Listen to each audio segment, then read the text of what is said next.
And welcome to the Midday Show. I told you I had a tickle in my throat. I said it wasn't a good time. July 20th, 2022, Jeff Everett, Mark Messina. We're going to recap yesterday's episode. We had a couple of things happen since then that we wanted to touch on to bring up because, you know, we don't hide necessarily from anything. Necessarily. So we're going to, might hide from my girlfriend, but other than that, we're going to talk about meetings. What are they really? Why our expectations never, I shouldn't say never, but why our expectations One of us was right and one of us was wrong. Kind of. I didn't want to bring that up, but since you brought it up, we're going to talk about deleting comments. Yesterday, we talked about deleting videos off social media. I think there's a deeper conversation about deleting comments. We actually had something happen to us yesterday on the show about it.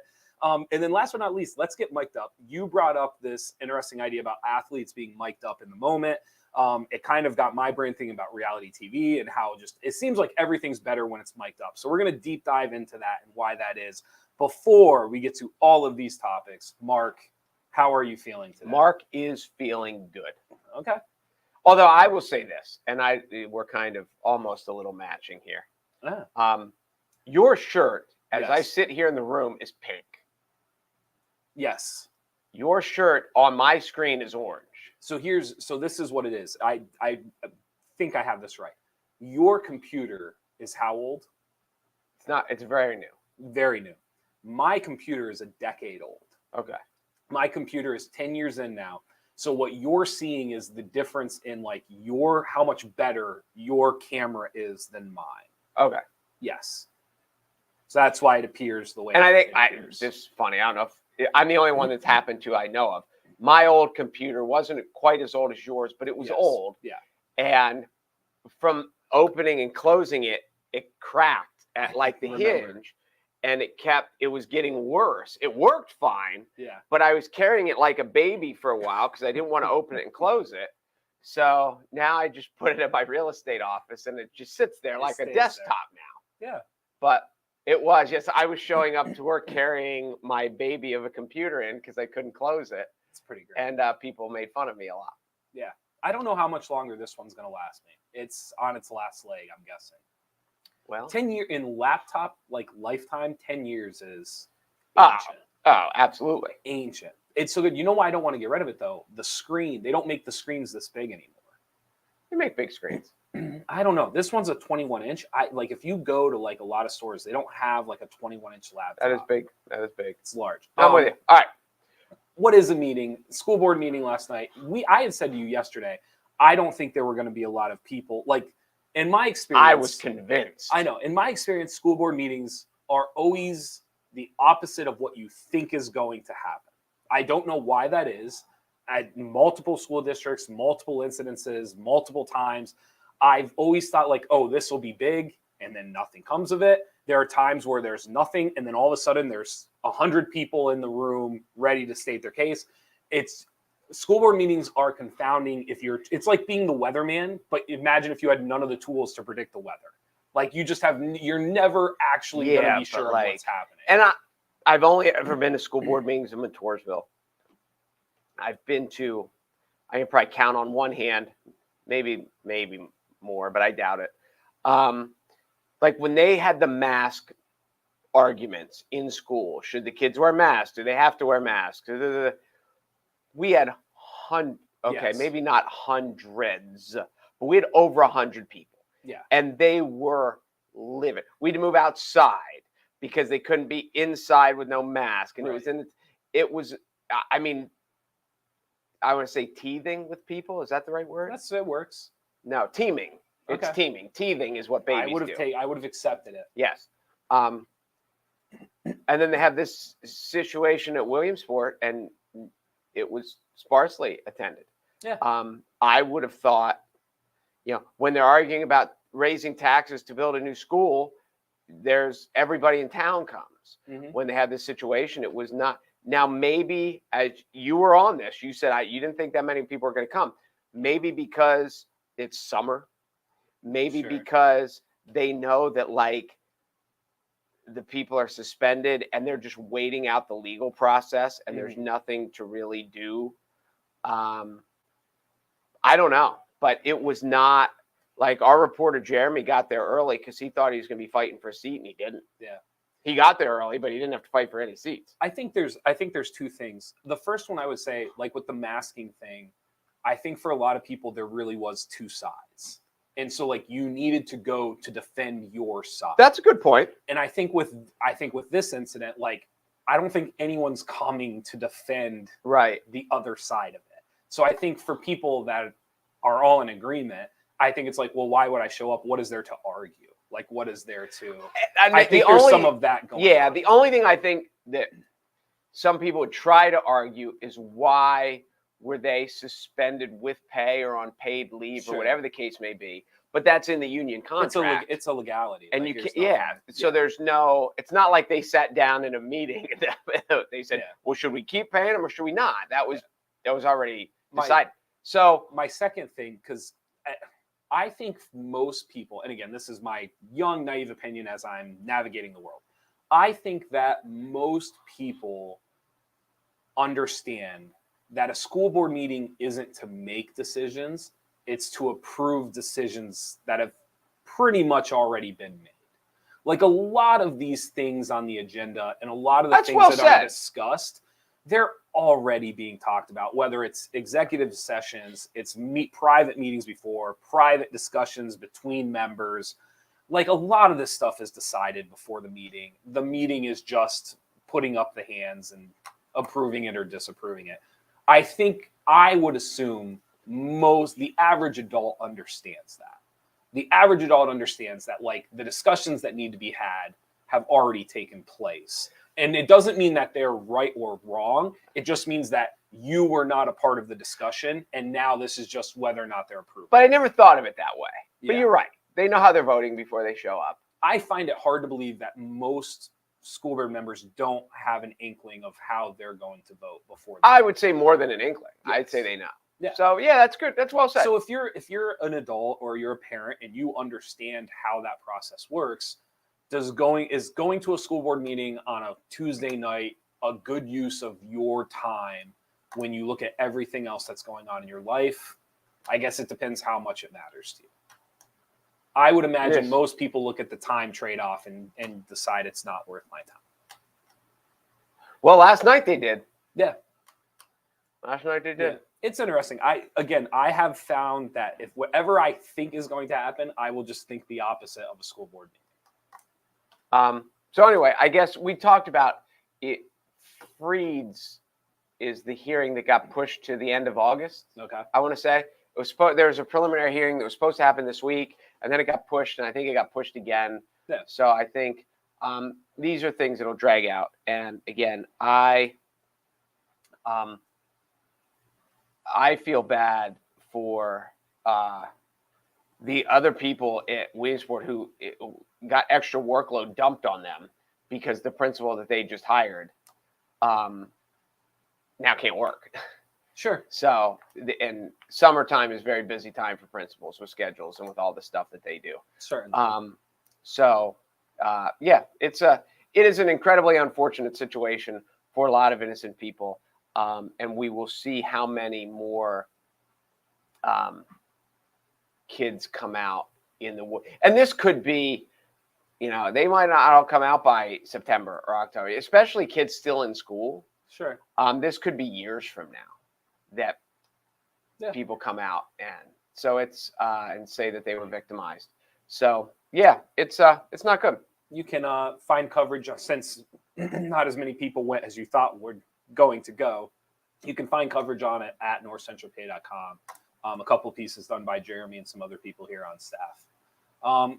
Deleting comments. We brought up Mastriano. I wanted to say this because I think I don't want to call it fair, but after we did the show, there were a couple of pieces run that Mastriano's campaign came out and said that there was a Facebook setting that was deleting the videos. Okay. People can dispute that. I understand that. We deal with Facebook a lot. Like it's pretty much our business in a way. I would argue it's a third of what we do is understanding Facebook and understanding how it works. I am here to let anybody who's questioning that know there is no setting that actually allows you to do that. I dug into it last night. There's nothing there.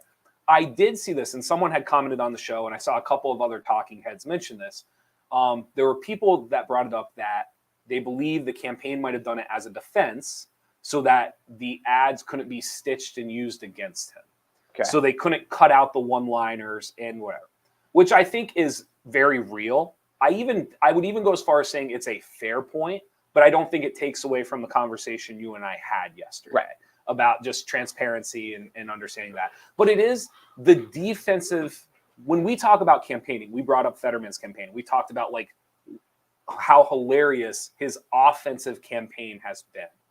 But you and I have never really talked about the defensive sides of campaigns. And I mean, there must be an entire conversation had by these groups about how do we protect our message? How do we protect our candidate? How do we protect things we don't want to get out? And so it got my wheels turning when they made that comment about like stitching different videos together, stuff like that. There's probably a whole new side of defensive politics that has to be brand new now because of social media and everything that's done.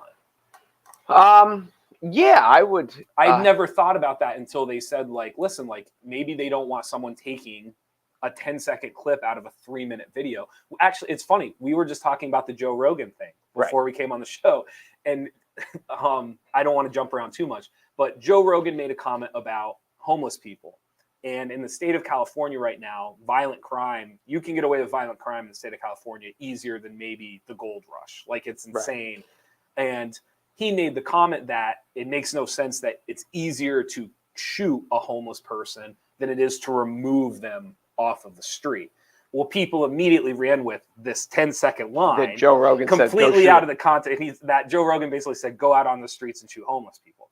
So even just using that as an example, it was the first time where I was kind of like, oh, I get that. I don't love people deleting the videos. Like I said, I believe in transparency. And I think if you're running, you should be able to keep your content up and let it speak for itself. Because now if someone saved the video and stitches it, now like, are you going to re-release the video so everyone has the context of what you said? Like it still doesn't completely add up in the full scope of transparency.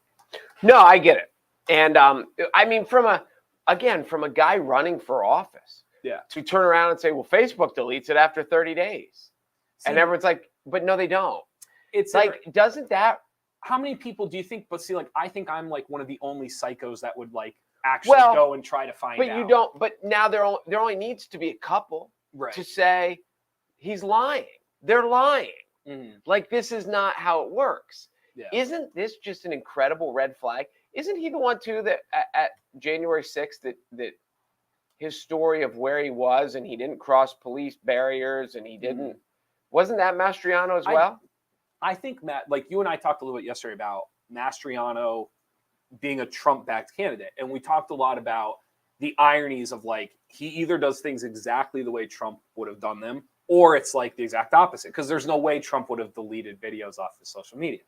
I think like moving forward through this, I think his vote is going to be a lot like the Trump vote in the sense of you're going to have people that necessarily don't agree with Mastriano, but like, it's party affiliation, like they want a new direction, and like if Mastriano is the cost, like people will vote that way. No, and I get that. I really do. Oh, there are people in their party, you know, they would vote for Charles Manson if he was in their party. Mm-hmm. Like that's the way it is. It's funny. I brought up someone else. I have no issues with Fetterman, but it is incredible to me that like the medical side of the Fetterman stuff is just complete. It's like the left side. It's like it's completely okay to like the fact that like he hasn't been able to like actually go out and like campaign, and that like the idea. And listen, I hope he's completely healthy. I have no ill will towards Fetterman. Right. I don't think there's any reason he shouldn't be allowed to run.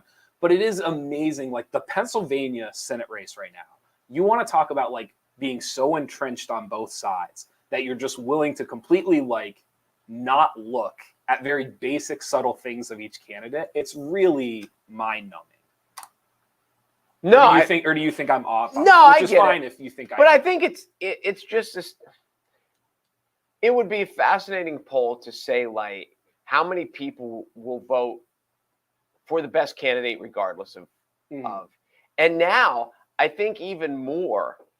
I used to be like that, but now when you're talking about Supreme Court justices and when you're talking about, Roe versus Wade, and when you're talking, I don't know if you saw the House voted to pass same-sex marriage something. Mhm. They're trying to make it basically, because I knew something passed. Yeah. My daughter mentioned it to me. I said, explain it to me in layman's terms, because I know it passed on what it is. She said, basically, they never put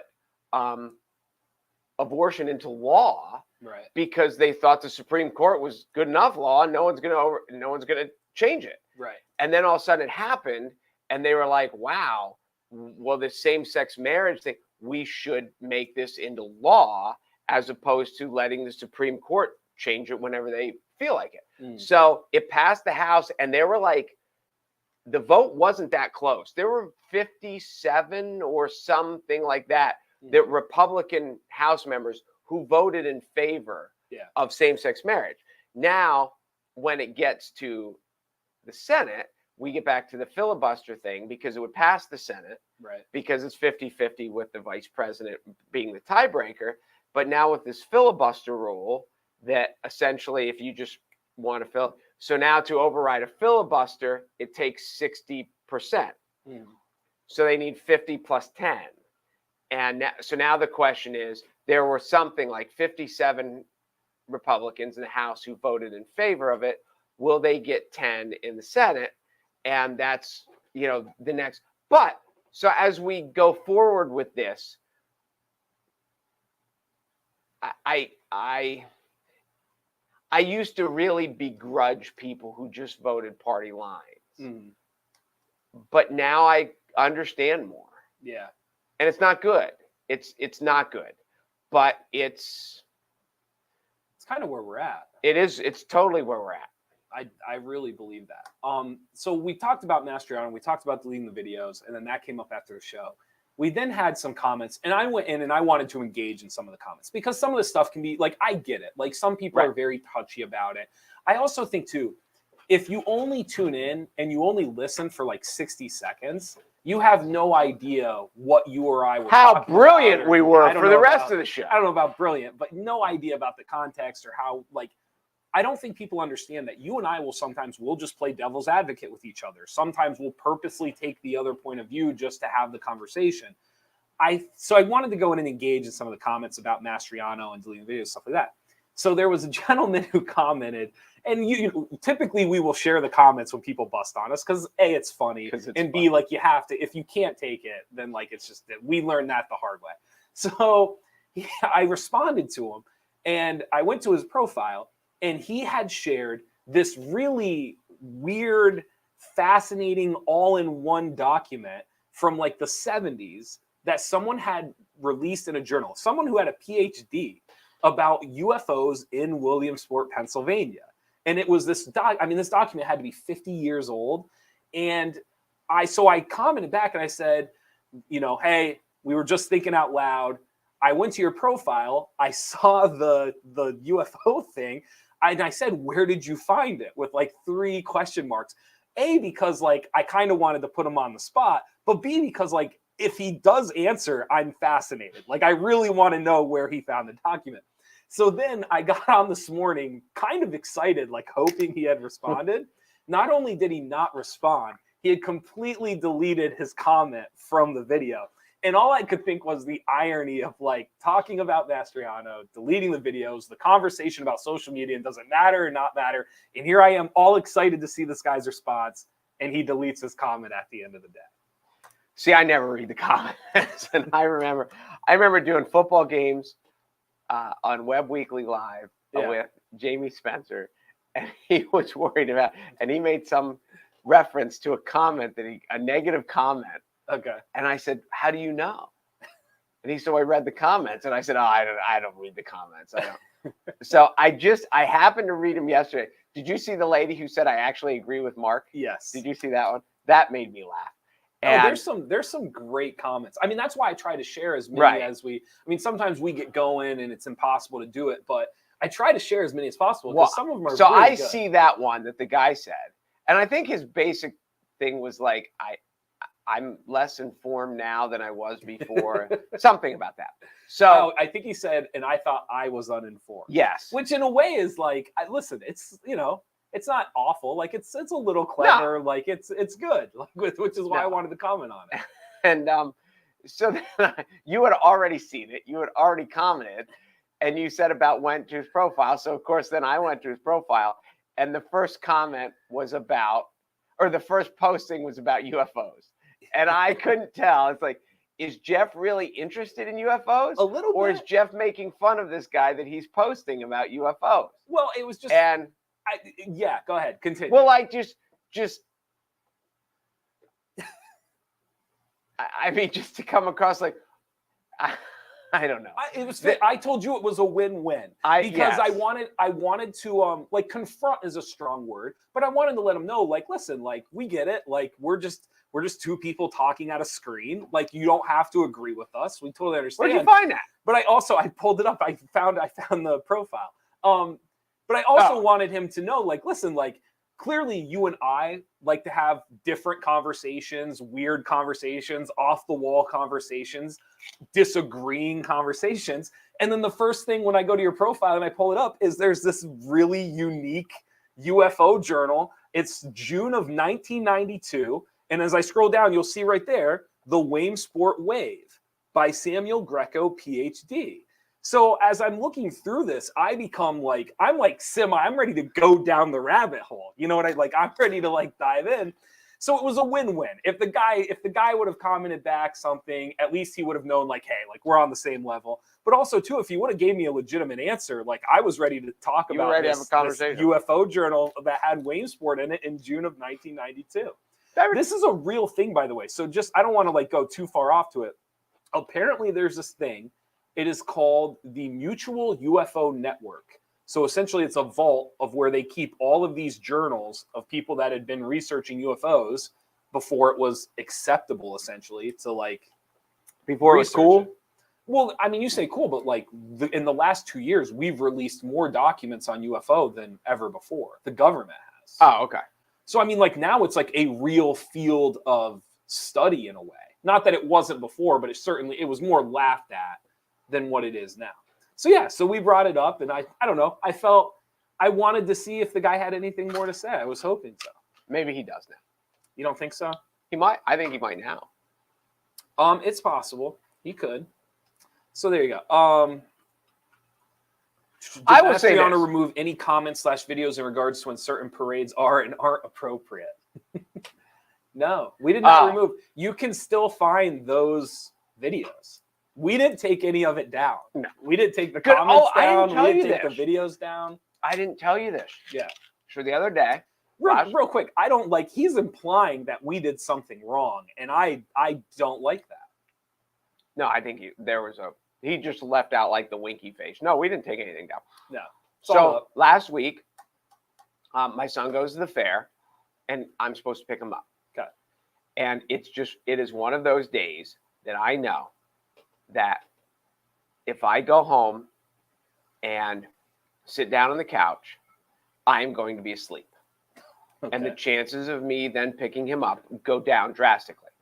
So I just can't. And I don't have anything, when you go home, you don't have anything to do. Okay. Like there's nothing pressing. Mm-hmm. So I knew one of Montorzo's Little League All-Star teams was playing.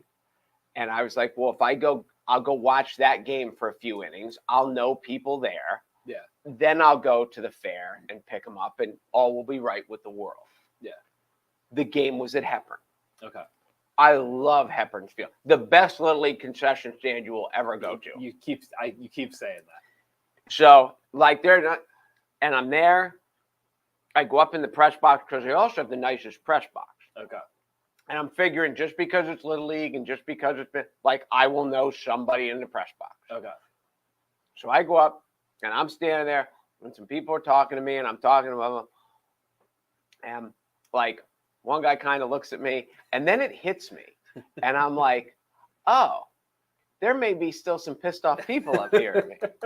And it never, ever crossed my mind until I was there and in the press box. Yeah. And I thought, now, everyone was nice. Nobody said anything. Like it was just me, and I'm kind of at this point I'm waiting for a comment, Sure. and I got none. Yeah.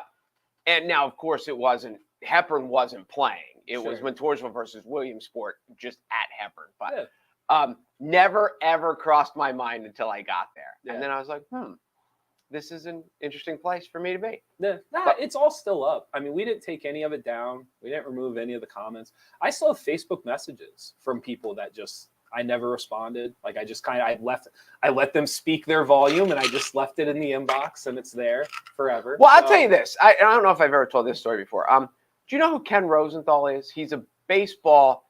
He's on Fox now. Okay. He's one of like the dugout reporters. It's baseball versus sideline reporter. He always wears a bow tie. He was a Baltimore Sun columnist back in the 90s when Mike was playing at the Sun. Okay. And good guy. I like Ken. And the two most important things I've ever learned from him, and this is when I was a young media guy, and this guy was, I say big time. I mean, he's on Fox now. He was a really good writer.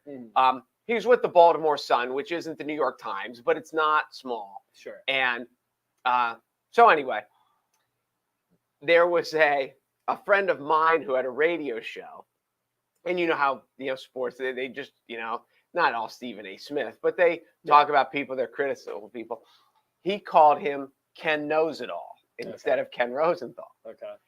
So we were at a press conference or something, and all the media guys are talking. And somehow it came up or it was mentioned or whatever. And he started laughing. And he's like, I think Ken Knows It All is hysterical. Yeah.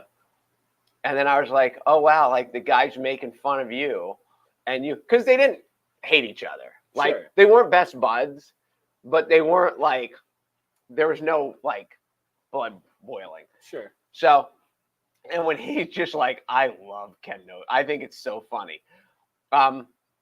I was like, it was an aha moment for me in life. Yeah. Just to be like, if you laugh along with the joke, it's a lot better than you being pissed off at the joke. Sure. And then there was another time that he wrote a column about a local basketball coach and how wonderful he was and blah, blah, blah, blah, blah. And I was like, I don't know if I... And he's like, oh, you didn't like the column today? And I was like, yeah, not really. And he looked right at me very calmly. He goes, what did I get wrong? And I told him this. I talked about graduation rates and whatever. And he took it all in and he didn't like defend it. And he may have walked away and said like, Mark's full of crap and he doesn't know what he's talking about. But he looked like right at like, what did I get wrong? And listened and took it all in and was like, oh, okay. I'll keep that in mind and blah, blah, blah. And it was so like those are two things from Ken, and I haven't seen Ken since Mike played. I'll never forget those things, and it's stupid in life how those simple little moments, just stick with you and kind of shape your outlook. Yeah, no, absolutely. So yeah, that was good. I agree with you. You want everyone to be mic'd up. Yeah.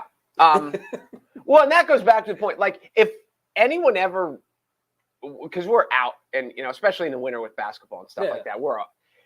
Like if you disagree with us, I disagree with you all the time. You disagree with me a lot. Can I tell this? This will be 20 seconds. I told you about, we had the guy on from Shamokin, the politician Joe. I don't know how to say his last name. He won, but then he wasn't allowed to take office because of past crimes. Am I being fair about that? It was something stupid. Okay. And I had someone from Shamokin come up to me and said, hey, I watched your show. He goes, here's my opinion on and basically doesn't like Joe, which is a fair opinion. Like no one has to like Joe. Right. And he basically walked through like why he thought Joe was wrong and how he disagreed with his decision to run and all this stuff. And I thought it was one of the best conversations I've ever had with somebody in public. Like he was very forward. He wasn't demeaning. And as I was leaving that night, all I could think was like, how many people would have just came up and said, F you got this wrong. I can't believe you let that guy on your show. And so I don't know, like there is something to being accepting of understanding, like this was our context. You have your context and being able to discuss it and talk about it. So I completely agree with you. No. Well, like when we talked about the Little League rule the other day with the adult coaching first base. Yeah. And you think it's stupid that they don't, and I'm totally on board with the league that they do. And All right. So anyway, so last night in the All-Star game, and I don't watch much of the All-Star game.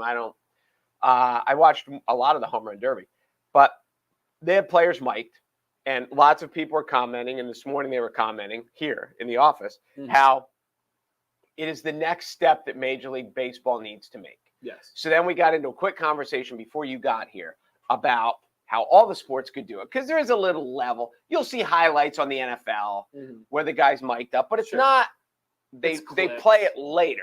So they clean it up. They don't say anything. So we were talking about how, I think Brett said it first. They need it uncensored. So probably couldn't be on network TV, but uncensored. And just, I want to hear what's going on. And we talked about the level of trash talk and the level of this. You brought up in sports like basketball and football that there's so much terminology that the other team is scouting and trying to get anyway. When they call this, this is the blitz. When they call this, this is what they're running. And if you mic'd it, it would just totally give it away. It would pull the curtain back and it would make it too hard. Yes. But baseball is the one sport that you could get away with it. And the way baseball is struggling for ratings now and in this dogfight for eyeballs, that everything is in a fight for eyeballs now. Yeah. Is this a crazy aspect that on every broadcast there's at least one player mic'd up? No, I don't think it's crazy at all.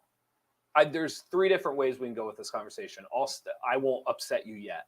I don't think it's crazy at all. I think the fact that they started to do it, they're doing it like an inning or whatever. They'll talk to like an outfielder during the games live, stuff like that. The thing that I would be curious about is I think the dugout talk would be cool. In the field, I don't know how interesting it would be, but you would know better than I would. Well, they're interviewing the guys last night. The guy had an earpiece. Yeah. And yes, but if I'm a left fielder and I'm just mic'd up for the game, I think for half of it, I would be fascinated. What does he say when someone else is up to bat? What do they say when they come into the dugout? What are they talking about the other pitch? When someone comes out to the mound, what are they saying? Like that stuff would be incredibly fascinating and very valuable. When he takes the field and he's standing in left field, like, I don't know. Like, is it that fascinating? Well, then it's about the questions and answers. So you're saying you should just be interviewing him the entire time. Well, they did. And you can't do, you would have a tough time interviewing one guy for 9 innings. Like, Joe's back in left field. Right. Let's ask him some more questions. Right. I do get that. But there's an uncensoredness that would happen from time to time that would just make it more creative. Sure. And I think you would develop almost like characters of, because if we don't live in a Major League Baseball market, but like when I lived in Baltimore, people watched the Orioles. If you're an Oriole fan, they watched them every night. Right. And it's not like football where you're like, hey, there's a Thursday night game. My team plays Sunday at 4. So I'm watching, or there's a Monday night game. There's a Sunday night game. You're watching your team every day. And the day that your team is off, you're watching a movie or something because you're kind of like, whoa, I get a break today. Sure. So you would develop, you might have 7 guys who rotate the mic through or whatever. And you'd be like, oh my gosh, this guy's on the mic tomorrow. I have to watch it because he's hysterical. Because you get left fielders that talk to the fans, or you get catchers who talk to every batter that come to the plate, or whatever the case may be. And certain guys would probably never do it because they just would be uncomfortable and not good at it. Right. But certain guys would be really, really entertaining, especially if they only did it once a week. No, I would agree with that. Especially depending on where they're at. And I don't mean to cut you off, but like the catcher or even the first baseman. Because every time a guy gets on first base, you could hear, now maybe the first baseman says the same thing to everyone, like the girl cutting your hair. But that would be funny. But even that would be funny, though, to find out the redundancy of like, oh, this guy's not really that nice. He says the same thing. He says the same thing to everyone. But there would be, you could tell who he'd be friends with, guys who he played with in the minor leagues. Yeah. And he'd be like, oh my God, you haven't got on first base. This is the first time you've been on in a week. Like I said, what are you, 0 for 17? Like I thought they were setting you down. Like there would be some humor to it. I'm pro miking up as many people as possible. Like, and I don't mean just baseball. Like in life, I want a show where all it is it's just real people being mic'd up for a day. Like we were watching this show called The Loan on Netflix. Have you heard of this? There's a lady from Wellsboro who's participating in it. They put them in the middle of nowhere in Alaska, and it's just how many days can you make it? And at some point, you can call in and tap out until you're dead. I mean, if they don't tap out, like but eventually, whoever makes it the longest, I think it's $500,000. So these people are out in the wilderness. What makes the show work? Obviously, there's interesting like survival tactics and outdoor stuff. Grizzly bears, and there's grizzly bears everywhere. Shut up! Yeah, the first episode, there's a mountain lion like 10 feet from a guy. Yeah, this is real life, like real things. So even though he taps out, he could still be lunch. Yeah, I mean, if you tap out too late, now they all they get so many supplies. Most of them pick like a bear spray. Most of them bear spray. How about a bazooka? Well, most of them have like a bow and arrow of some type. Here comes a grizzly. I'm gonna go all Katniss Everdeen on him. So Katniss Everdeen. So wait, Katniss? I said no, Katniss. You got it right. I was close. No, you had it right. But what makes the show work is they're mic'd up. So it's not just like you're seeing them build this thing or worried about that. You're hearing like their breathing, their reaction, the things they're muttering under their breath, like. And so the mic is, if you take the mic out of it, I don't think it works. Well, it works for me, the mountain lion. That's all you need. You think the show Could you imagine just, I'm dead right there. If he's really hungry, I'm dead. And I have a bow and arrow. I mean, that's kind of the point of the show. Most people make it. I think there's 4 people right now. Well, you can binge the show. How far I am into the show, they're at like the 40-day mark, and there's still 4 people going. Is she one of them? She is, yes. The girl from Wellsboro is one of them. How old? 45. Oh, really? Mm-hmm. Huh. She is. I'm guessing for TV purposes, there's 2 guys and 2 girls. No, so there's 10 contestants. Okay. And then I think 7 were guys and 3 were girls. Okay. Is she the only girl left? No. There's one other girl from the UK that's still going. Okay. But interesting. It's interesting. But again, like it's that mic and the conversation and hearing their reaction to stuff. And like, to me, that's what makes it work. So I am like pro miking up. Like I worked in diners for a while. If you could hear the things that are said in the back of a diner, that's its own reality show in itself. Miking up like the average American diner in the back and just like splicing together clips of people's reactions and what they're saying and the conversations. And I think you could mic up just about anything and you would have a half entertaining show without really putting I'm with you. Thought in. And I'm back to there's so much of the sports and coaching on the sidelines that would be fascinating if you weren't giving away the strategy that you couldn't get back. So you would have to do that on a delayed basis so you could edit out what your calls and stuff like that. But the conversations with refs, the conversations with assistant coaches and players and fans even, that, it could be fun. It could be really fun. Yeah, I mean, that's why people, I think I said to you, that's why people pay $20,000 for a floor seat. Yeah, because you can hear all that. That's what you're hearing. I'm the weirdo that wants to hear LeBron James call out screens. Most people want to hear the trash talk and that kind of stuff. As a high school coach, I want to hear anybody call out a screen. That would make you happy. Before someone turns and runs into a wall and now they have a semi-concussion. And you're like, all you had to do was say screen. Yeah. Screen. It's not that hard. It's not that hard. You think so? I do. I don't think it's hard. I think there's a confidence level to it. Like you want to be right. I think people are afraid to call stuff out if they're not 100% sure they're going to be right.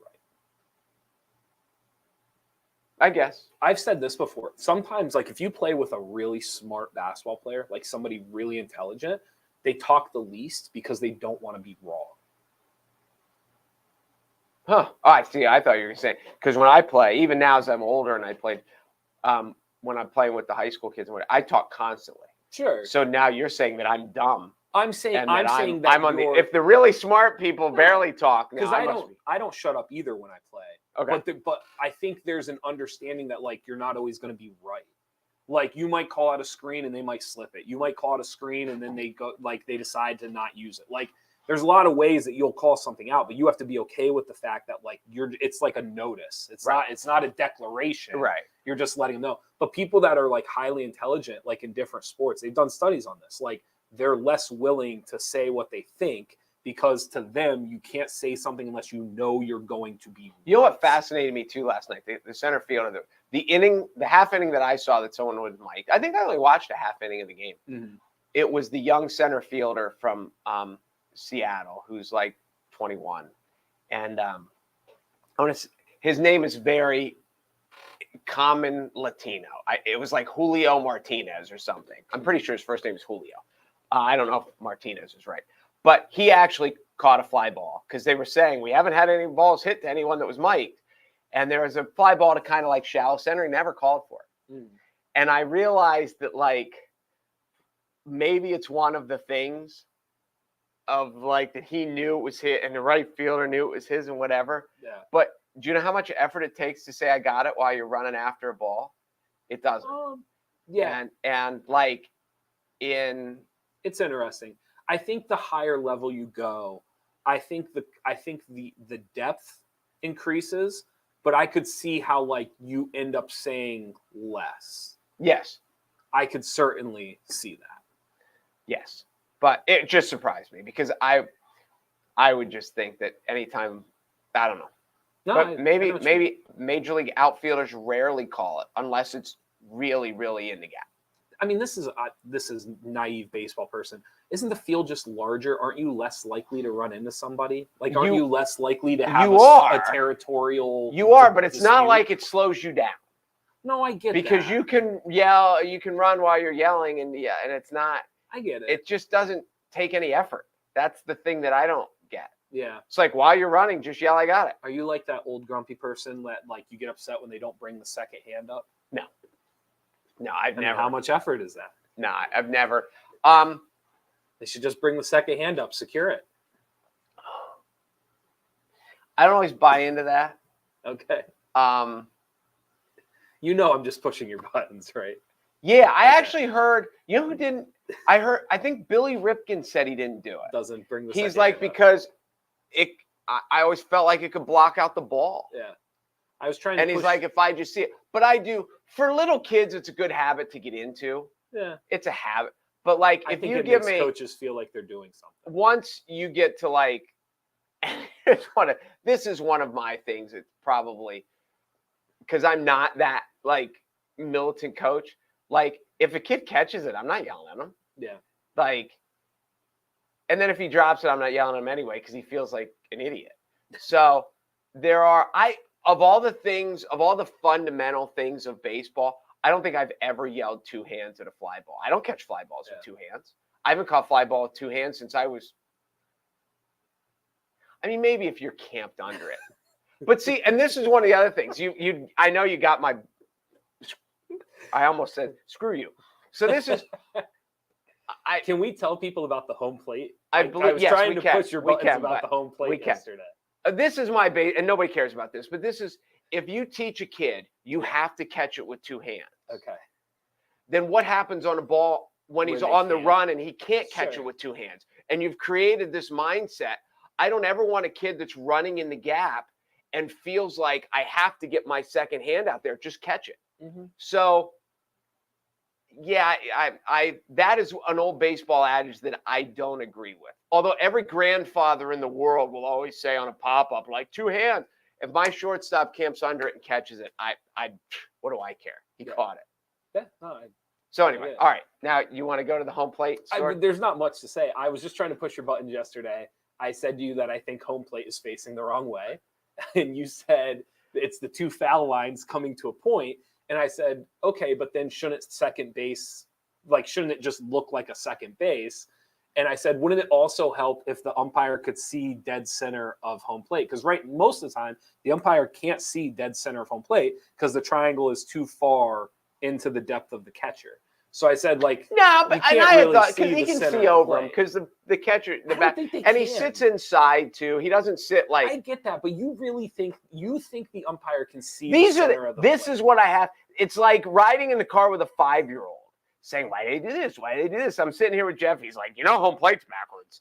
Home plate's backwards. I don't understand. Which is bigger, home plate, second base? And I actually have on this paper here. It's a State Farm bill, which I should. And I'm actually doing math to try to figure out the surface area of what is bigger, a base or home plate. Because here's the thing: when you explain to me that the backside of the plate is just the foul lines, It's where the coming foul together, lines meet. I was like, oh, that I get that. But then I started to think about it, and it made me say to myself, well, wait a second. Then why shouldn't it just be second base? Like it should just fit. Because then you So would you're like, have why didn't they just turn the square and make the square fit? Like I Because don't it understand. But It does though. No, it doesn't.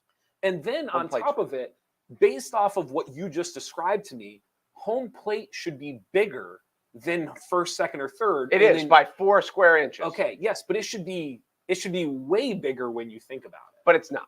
I know, right? That's the point I'm making. 4 square inches. It should be larger. You don't think so? No. So here's what I learned. Bases are 15. Oh, wait. Oh, no, wait. Did I say home plate was bigger? Home plate is smaller by 4 That's inches. my point, and it should be bigger. Bases are 15 inches by 15 inches. Uh-huh. Home plate is 17 across the front. Yeah. And then it goes 8.5 back. So it's a rectangle. And it's half. Sure. And then at 8.5 inches, it goes back to a point. Yeah. And those sides are 12 inches if you care. Right. So you have a rectangle up front and a triangle in the back. Correct. But based off of the principles that it's following the foul lines, it should still end up being bigger than second base because you're extruding, you're pulling out from the tips of the triangle and making a square on the end of it. So it should be second base. No, you're not making a square. But you're making a rectangle. Okay. But you should be, like, if you take second base and you just extend from the two sides and square it off, rectangle it off, just so I have your terminology right, and you square it off, that should be home plate, and it's not. Right. So it doesn't make sense. Whatever you just said. First of all, rectangle and square is not my terminology. Those are geometric terms. I said square, and then you were like, rectangle? Well, a square, they're all the same. A rectangle, there are short sides and long sides. Correct, but we're talking about home plate, so you get which is a rectangle. But you correct with a triangle. But when you extend it out, you're squaring it off. Do you disagree? Like no one's ever said, "Hey, go rectangle that." I can just picture us right now in a bar, and everyone else has left the table. You think so? And they're just like, "Let those two." These like, are the things your that girlfriend fascinate at this point, I know, and your girlfriend would have not only left the table; she'd be home right now. And like you find your own ride because I'm not listening to you talk about home plate anymore. Well, it's still, this is the other part that drives me nuts because this is what basketball and baseball got wrong, and what football does brilliantly is that everything's the same. So for football, it is 100 yards. The goalposts are the same. Like everything is, and it cracks me up because like for some reason in basketball and baseball, like it's so simple to do that.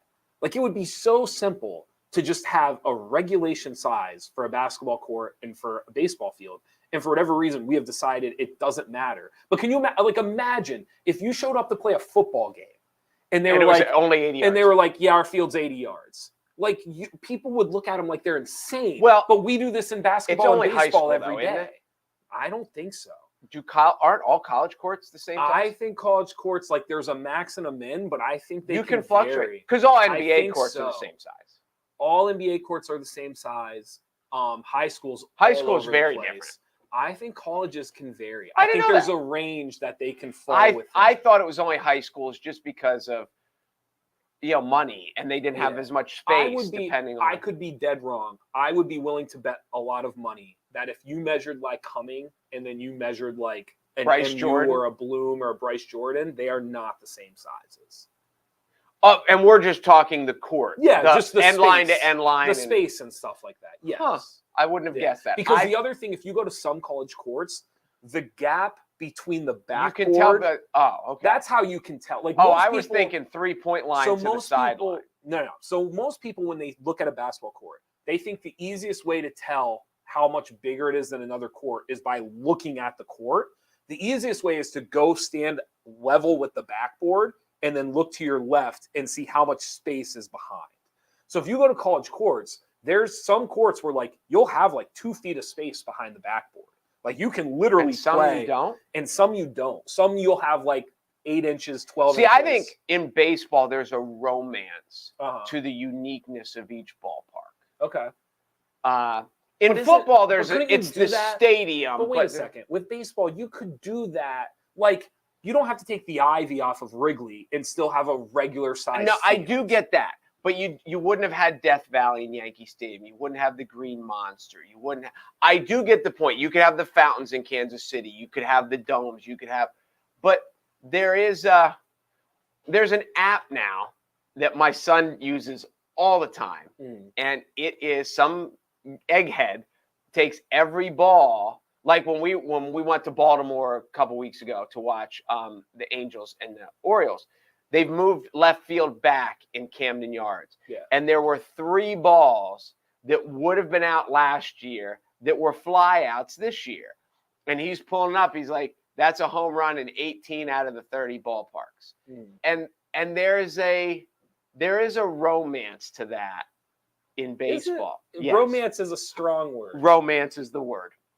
You will not back me off of I would romance. call it irregular. You would call it romance. It is. I'm sticking with romance. It would be like if Stephen Curry hit a 3 and Jimmy got out an app and it said, "Hey, it was only 17." That would have been a 3 in 14 out of 30 arenas. And in that, I totally get it. Now, like pitcher's mound, still 60 feet 6 inches, but no, I'm sticking with romance. And I will say this: every baseball fan that's listening understands what I'm saying. Totally. And everyone who's not a baseball fan agrees with you. That's right. There's probably some truth to that. Here you go. I'll put myself on the spot. Heather says, according to SportsWarrior365.com, which what do they know?